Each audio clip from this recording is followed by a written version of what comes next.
Ngwanụ nke taa ka anyị jee n'oké osimiri. N'oké osimiri enwelu ihe nọ n'ime ya eji kpọọ onye osimiri. Nnukwu mmiri ka a na-akpọ osimiri.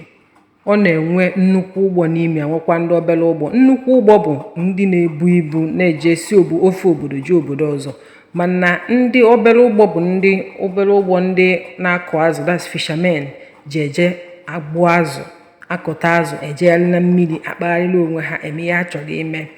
Mana nnukwu ụgbọ na-aga n'oké osimiri. Ị ma nnọkọta fụ nnukwu ụgbọ n'obere iyi. Obere iyi bụ small river. Iyi small river nọ na your community na-eji ekute mmiri asa arụ, asa akwa. Mana nnukwu iyi ada afụ ya ebe niile. Ọ mmiri na-eri mmadụ, mmiri buru ibu, nnukwu ụgbọ na-aga n'ime ya. Ịma na enwere ụgbọ nwee ụgbọ, enwere nnukwu ụgbọ, enwere obere ụgbọ. Nnukwu ụgbọ bụ ndị nke a na-ebu ibu, na-ebu ngwongwo si ofe obodo jee obodo ọzọ. Mana obere ụgbọ bụ ndị obere a ndị na-akụ azụ ji eje n'ime mmiri egbugasị azụ. Ị na-anya n'ime mmiri, anyị ga-afụ nnukwu ụgbọ, ị ga-afụkwa obere ụgbọ. Ya bụ na o nwere ihe dị iche n'iyi na osimiri. Na obere ụgbọ ka ha na-akpagharị, ndị na-akụ azụ.